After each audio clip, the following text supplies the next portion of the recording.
ಮಗನ್ನ ಇಂಡಿಯಾಗೆ number 2 hero ಮಾಡ್ಬೇಕಂತ ಇದ್ದೀನಿ. ಕನ್ನಡ, ತಮಿಳ್, ತೆಲುಗು, ಹಿಂದಿಗಲ್ಲ, ಇಂಡಿಯಾಗೆ ನಂಬರ್ 2 ಮಾಡ್ಬೇಕಂತ ಇದ್ದೀನಿ. ಮಾಡೇ ಮಾಡ್ತೀನಿ. ನಾನು ಏನಂದ್ರೆ ಹಠ ಯಾರಿಗೂ ಎದುರಲ್ಲ ಸರ್.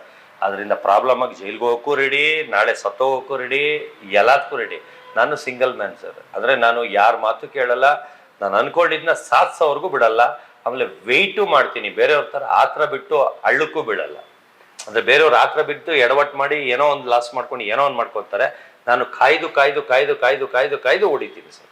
ನಂಬರ್ 1 ಅಂತ ಎಲ್ಲರೂ ಹೇಳ್ತಾರೆ, ನೀವ್ಯಾಕೆ ನಂಬರ್ 2 ಹೇಳ್ತಾ ಇಲ್ಲ, ಅದು ದುರಾಂಕಾರ ಆಗ್ಬಿಡುತ್ತೆ ಸರ್. ನಂಬರ್ 1 ಯಾರು ಇರಲಿ ಪಾಪ, ನಾವು ನಂಬರ್ 2ನೇ ಸಾಕು ಸರ್. ಯಾಕಂದ್ರೆ 1 ಅಂದರೆ ಅದು ದುರಾಂಕಾರದ ಮಾತಾಗ್ಬಿಡುತ್ತೆ, ಅದು ಒಂಥರ ಅಹಂಕಾರದ ಮಾತು.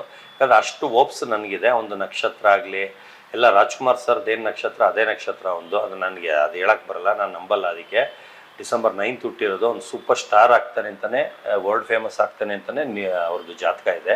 ಅದು ಜಾತಕ ಬರೋಕ್ಕಿಂತ ಮುಂಚೆ ಅವ್ನು ಹೊಟ್ಟೆ ಒಳಗಿದ್ದಂಗೆ ಹುಟ್ಟಕ್ಕಿಂತ ಮುಂಚೆನೇ ಹುಟ್ಟಿದ್ರೆ ಹೀರೋ ಮಾಡಬೇಕಂತ ಕನ್ಸ್ಕೊಂಡವನು ಸರ್. ಯಾಕಂದರೆ ನಾನು ಫಿಲಿಮಲ್ಲಿ ಮಾಡಿದ್ದೀನಿ.